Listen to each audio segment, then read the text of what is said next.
Oo. Nako, tama. Yan ang gusto ni Eva. Yan talaga ang gusto niya. Di ba, Orb? Nako, sinabi niya yun sa akin. Gusto niya mapupula, maputi yung mukha. Mga parang espasol katulad niyo. Ha? Tama. Sinabi niya rin pala sa kanya. Tama lang. Okay. Oo, as in. Bagay. Pwede. Pero sakto lang. Parang kulang pa nga. Medyo mapula pa dapat. Kulang. Cool. Di, okay to. Kailangan Kulang. to. Okay? Ito okay to. Ito, kailangan paputihin pa to eh. Kulang pa? Kulang ba? Okay. Sabi niyo kanina, tama lang eh. Sakto, Orb. Oh. Hindi kasi maano ko, baka maunahan ko kayo kay Eva, di ba? Hindi. Kaya kulang. Alam niyo naman, pagbabae ang Kulang pa, usapan, Kokoy number 1. Tayo. Okay talaga, oh. Bakit yung leeg mo hindi puti? Tapos yung... Hindi, Orb. Kasi, Orb, ano talaga yan? Siyempre, pagsisimula lahat sa mukha. Paano kung binuko ko na? Kawawa naman yung dalawa. Tama.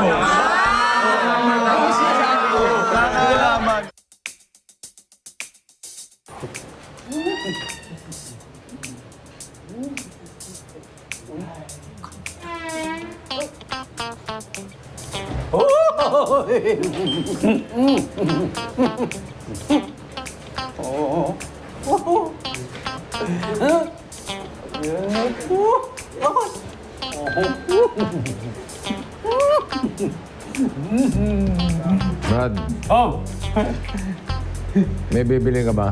wala. Huwag kang istorbo dyan. So wala ka nang kailangan dito sa tindahan? Wala na nga eh. Maganda rito yung palabas. Brad, Ang kulit mo naman. Ayaw ko. kung wala kayong bibili, magsilayas Eh, sorry po. Ay, sorry po. At siya na isa. Mga ito. Ginawa niyo pang double picture itong tindahan namin Spark! Halika rito. Halika rito. Hindi ba napapansin? Tinatambayan tayo ng mga lalaki. Anong ginagawa? Wala lang. Naninilip lang. Pinagnanasahan ito si Eva. Ano naman yun? Ay, mo ang dami tayong customer. Customer? Wala namang binibili. Di ba alisanin kung may binibili? Wala naninilip lang Nasabi ko sa'yo, Spark, huwag ka na maghintay na may mangyari masama. Tol, don't you worry.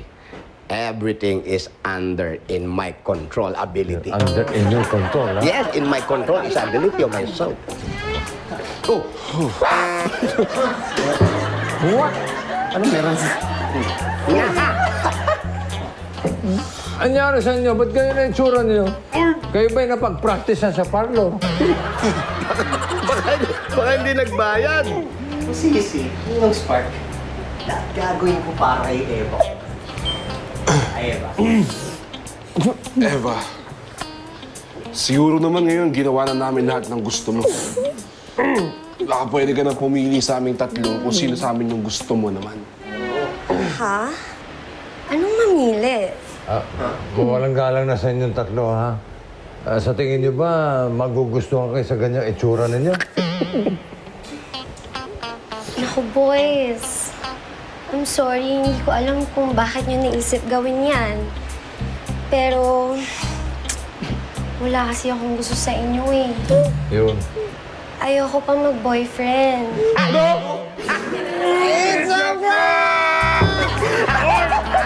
Pangit nyo pala pag ganyan! Mukha kayong mga espasol. Sabi ko naman sa inyo, dapat di natin ginawa ito eh. Hira. Uy! Prank lang naman eh. Tropa nga tayo, Orb. Tropa nga. Teka lang. Orb, sandali lang mo. Ang ganda nga ng labi niyo, pula-pula eh. Orb! Alam mo, yung mga tao natin dito, magagandang lalaki. Kaya nga mga tanga lang talaga.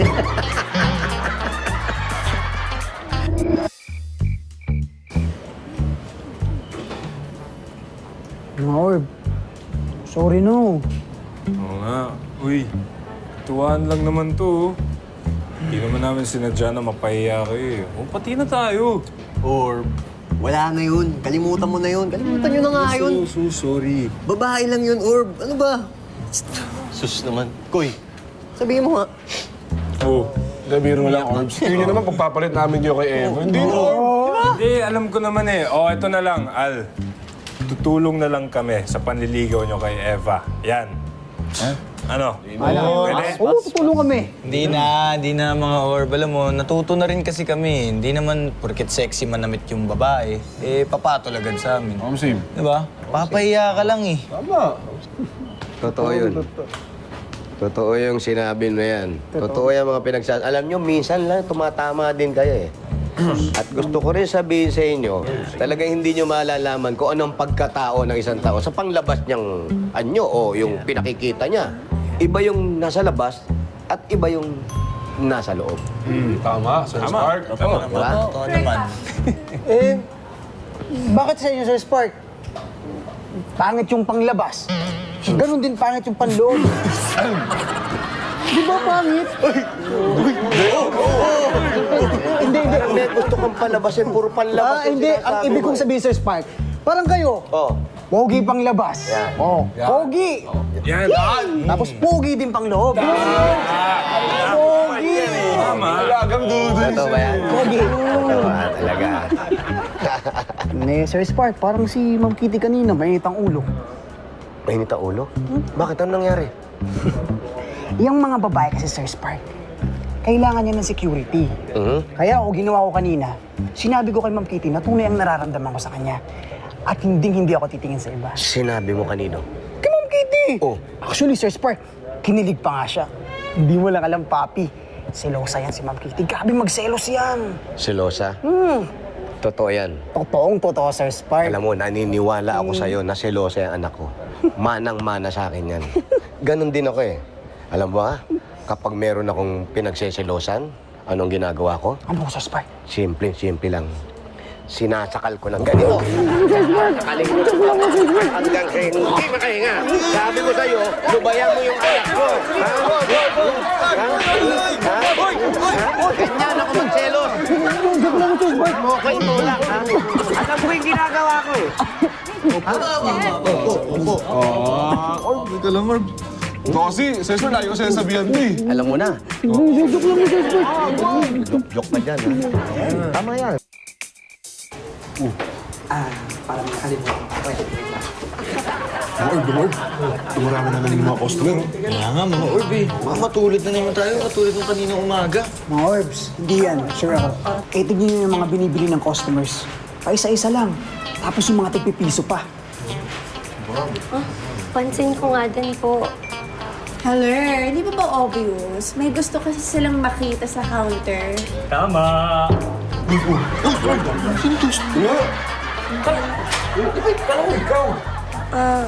Ganun po ba, Ma'am Kitty? Eh, ano po kaya yun? Alam mo, maganda ka sana, kaso... Hoy! Sinasabi ko na nga ba, nagdito ka lang. Ha? Eh, di ba binabibili mo ako ng pang 10 bang paper? Oh, nasa pito na ako. Ang haba kaya ng pila? Ang syunga mo din eh. Bakit di ka bumili ng 10 agad? Naku, ma'am, sir. Mag-aaway po kayo, baka pwede pong sa labas na lang. Kasi nakakahiya po sa ibang customer natin. Ah, ikaw naman pala ang dahilan kung bakit puro hangin ang laman ng utak ng asawa ko. Ako? Bakit po ako? Kahera lang naman po ako dito. Pinapakita mo yung katawan mo para makapang-akit ng customer dito, no? Ma'am, mag-ingat-ingat ka. Hindi ganyan si Eva, ma'am. Hindi ganyan, di ba, Eva? Hindi ka naman ganun. Hindi. Kahit kailan po, never akong nang-akit ng kahit na sino. Never. Eva is not like Yan ang that. sinasabi nilang lahat. Oh, mga kasawa! Dito yung mga asawa nyo! Marites! Hindi yung asawa mo! Hoy! Uy, si Eva, uy!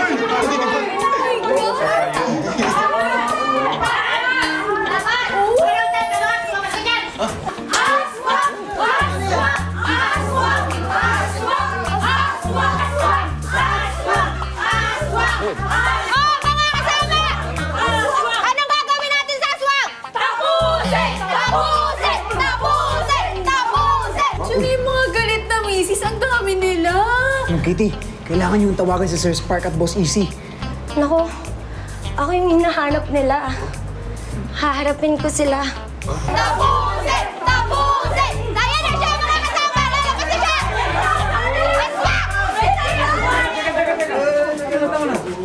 Wait lang po, hayaan niyo po muna ako magpaliwanag. O sige, pakinggan natin ang paliwanag niya. Pero sasaktan mo!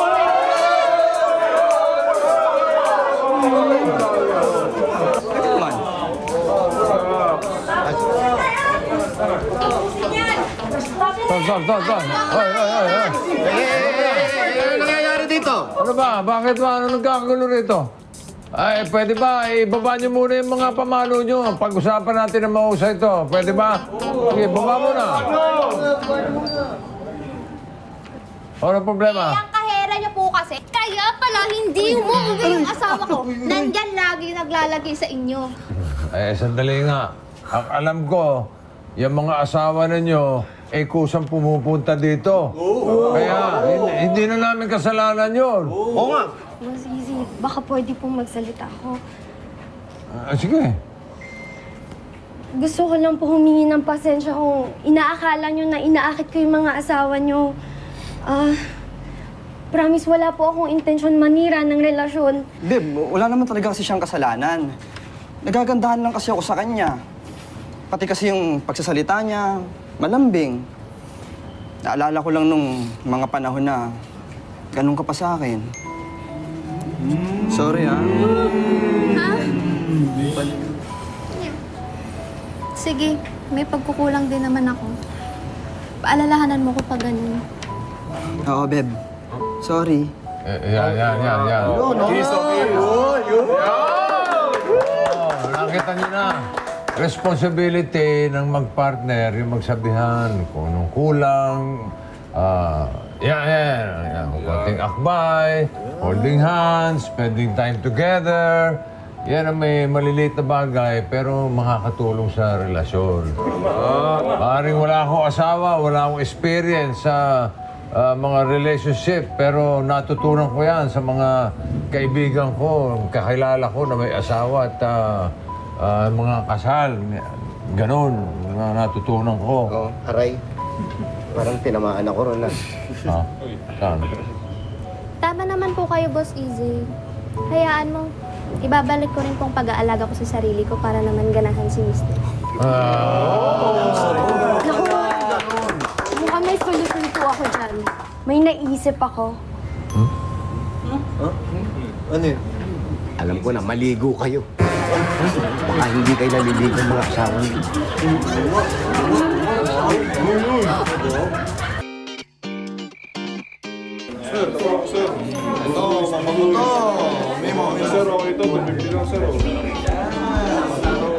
Ano to? Sabi ko siya, tama yung kutob ko dyan kay Eva eh. Tama ka nga. Mabait na bata nga. Pero hindi kaya maging parlor itong tindahan natin? Yun lang. Yun lang ang hindi ko nakutuban.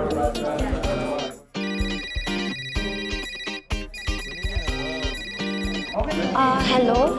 Hello, Miss Eva. Your application sa Dubai, I approve. Yes po. Thank you po talaga. Thank you po. Boss Easy, Sir Spark. Na-approve na po yung renewal ng application ko papuntang Dubai. Congrats! Deserve mo yan. So, ang ibig sabihin ba nun, hindi ka na magiging permanente dito? Ayaw. Sir Spark naman. Sasad ako? De, joke lang. Deserve mo yan. Thank you, Sir Spark. Tama na yan. Pwede mo nang bitawan si Papi. Ay, sorry, Mama Kitty. Alam mo, ikaw, paminsan-minsan lang may hahag kay papi mo eh. Ako na lang mag-hug sa'yo, Papi.